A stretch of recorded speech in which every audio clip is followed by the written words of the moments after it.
Oke, di video sebelumnya saya sudah menunjukkan bagaimana tutorial penggunaan SPSS untuk melakukan analisis regresi berganda. Jadi ini merupakan video untuk kita menginterpretasikan hasil dari output SPSS tersebut. Di mana di sini saya sudah mengcopy ya tabel summary-nya, tabel ANOVA dan tabel koefisien. Selanjutnya kita akan interpretasikan apa sih makna dari angka-angka yang ada di setiap tabel itu.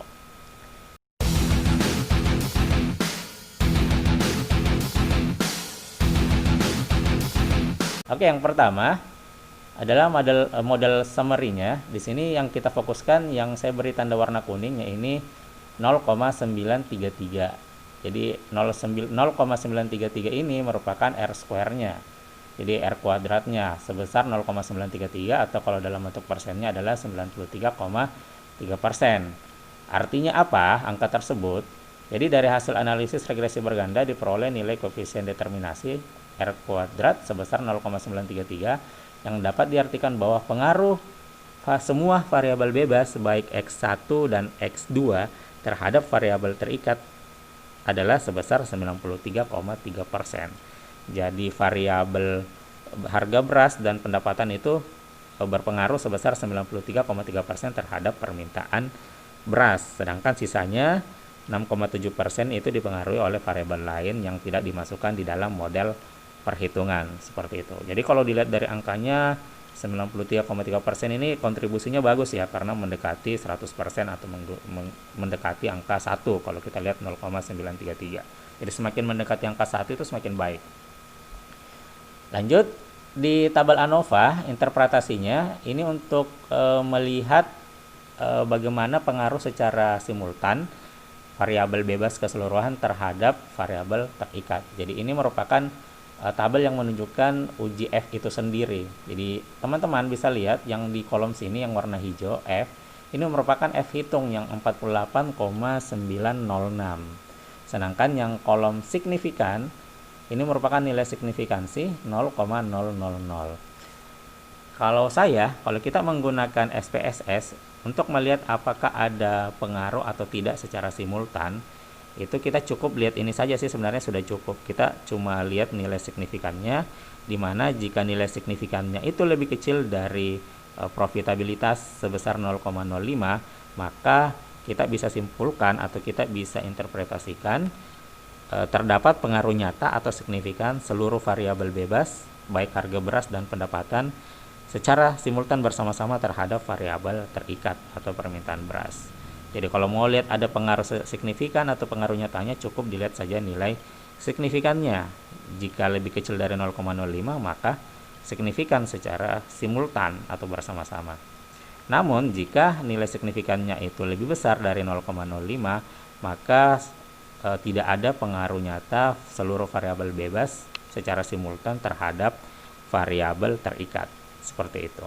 Sedangkan untuk yang warna hijau ini merupakan F hitung. Kalaupun misalnya teman-teman mau bandingkan dengan F tabel, boleh juga. Jadi di sini F hitungnya itu lebih besar dari F tabelnya. Jadi F tabelnya kita sudah cari ya dengan Excel. Itu F tabel sebesar 4,74, sedangkan F hitungnya 48,906. Dimana kita ini juga bisa menggunakan sebagai mengambil keputusan.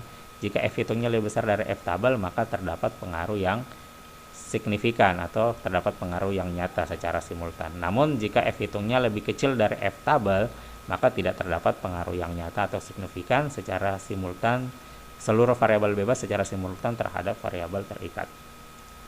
Gitu ya. Jadi sudah dua tabel yang kita jelaskan. Yang tabel terakhir adalah tabel koefisien. Di sini kita bisa melihat nilai B yang saya sudah berikan tanda warna biru muda ini. Jadi koefisien yang di sini ini merupakan koefisien pembentuk persamaan regresi berganda, di mana 15,086 ini merupakan konstanta atau A, di mana kalau bentuk dasar regresi untuk dua prediktor atau dua variabel seperti ini ya, Y sama dengan A ditambah B1 kali X1 ditambah B2 dikali X2 ditambah error. Jadi A-nya sendiri itu merupakan ini konstan. Ini tinggal dipindahkan saja, diganti 15,086. Sedangkan untuk harga beras atau X1 koefisien regresinya adalah min 1,015. Perhatikan ya, di sini plus, tapi karena di sini hasilnya negatif, maka di sini berubah tandanya jadi negatif. Jadi tinggal dituliskan saja min 1,015 dikali X1. Terus selanjutnya koefisien regresi untuk pendapatan atau X2 itu sebesar min 0,411. Ini sama juga ya, jadi terjadi perubahan tanda walaupun di sini plus, tapi karena di sini hasilnya min, jadi di sini jadi selisih atau dikurangkan. Jadi bentuk persamaan regresi berganda dari hasil uji SPSS seperti ini. Y sama dengan 15,086 dikurang 1,015 X1 dikurang 0,411 X2. Terus apa makna dari angka tersebut? Jadi teman-teman bisa lihat ya, di sini saya sudah kasih keterangan. Jadi A itu sendiri adalah angka konstan dari koefisien konstanta.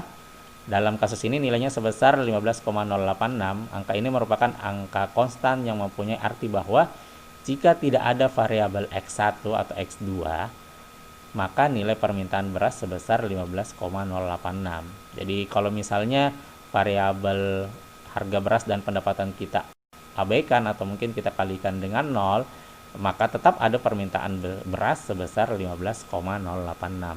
Jadi maknanya seperti itu. Sedangkan di sini variabel bebasnya ada 2, sehingga koefisien regresi untuk variabel bebasnya juga ada 2 ya, B1 dan B2.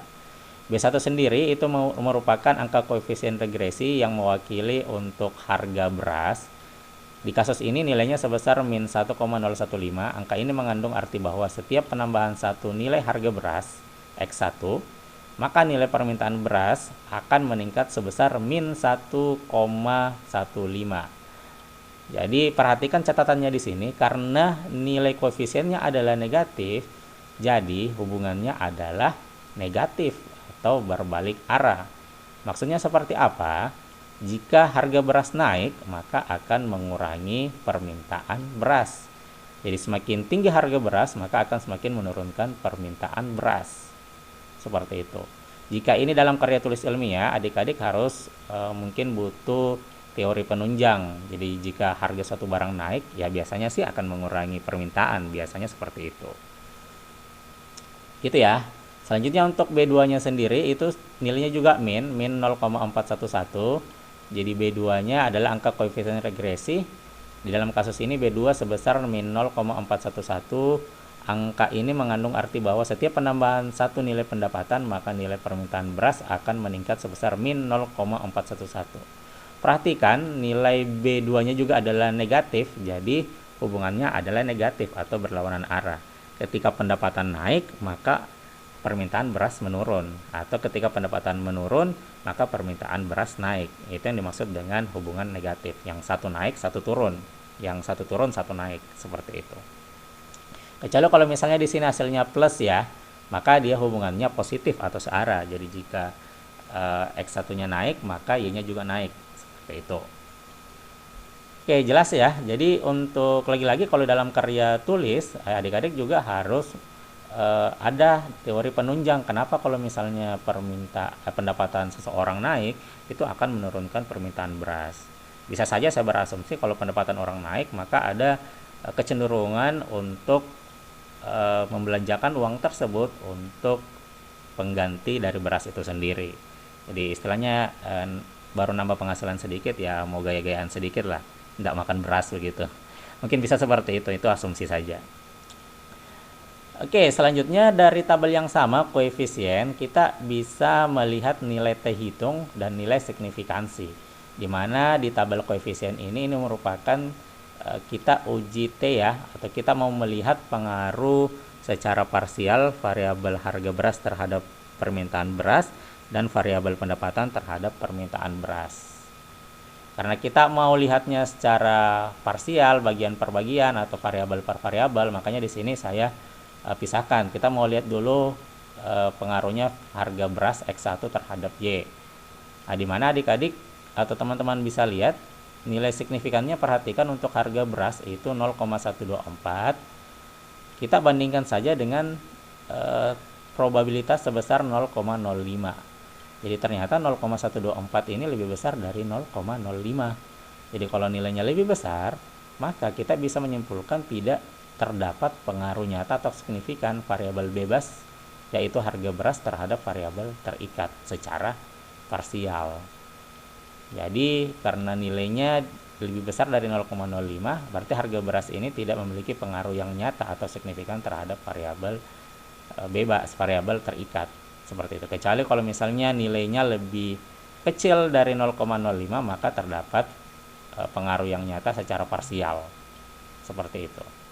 Sebenarnya dengan menggunakan nilai signifikansi ini sudah cukup, tapi kalau misalnya kita mau menggunakan T-hitung dan kita bandingkan dengan T-tabel, bisa juga. Jadi di sini saya pakai dua cara ya. Jadi T-hitungnya adalah min 1,749. Karena hasilnya di sini min, tolong diabaikan dulu minnya, 1,749 saja. Ternyata 1,749 ini lebih kecil dari T-tabel. T-tabelnya saya sudah hitung pakai Excel 2,36. Jadi ternyata T-hitung lebih kecil dari T-tabel, maka kalau T-hitung lebih kecil dari T-tabel, maka tidak terdapat pengaruh yang nyata secara parsial. Seperti itu. Selanjutnya untuk variabel bebas yang kedua yaitu pendapatan. Di sini kita lihat nilai signifikansinya sebesar 0,034, yang artinya 0,034 ini lebih kecil dari 0,05. Berarti pendapatan ini memiliki pengaruh yang nyata atau signifikan terhadap variabel terikat secara parsial. Seperti itu. Namun adik-adik atau teman-teman harus perhatikan di sini untuk T-hitungnya. Kalau misalnya kita mau pakai T-hitungnya sebagai pembanding, kita bandingkan dengan T-tabel. T-tabelnya sama 2,36, sedangkan T-hitungnya abaikan negatifnya 2,637, di mana T-hitungnya di sini lebih besar dari T-tabel. Jadi kalau T-hitungnya lebih besar dari T-tabel, maka sama kesimpulannya, terdapat pengaruh nyata variabel bebas terhadap variabel terikat secara parsial. Kecuali kalau T-hitungnya lebih kecil dari T-tabel, baru bisa kita katakan tidak terdapat pengaruh nyata. Namun yang perlu diperhatikan, karena nilai T-hitungnya di sini negatif, berarti itu pengaruhnya adalah negatif juga. Jadi arahnya negatif. Jadi arah negatif itu jika pendapatan naik, maka akan menyebabkan permintaan beras menurun, atau pendapatan menurun maka akan menyebabkan permintaan beras yang naik. Seperti itu. Oke, jadi cukup untuk video kali ini tentang interpretasi dari output SPSS dari hasil analisis regresi berganda. Semoga bisa dimengerti. Cukup sekian, saya akhiri dengan ucapan wassalamualaikum warahmatullahi wabarakatuh.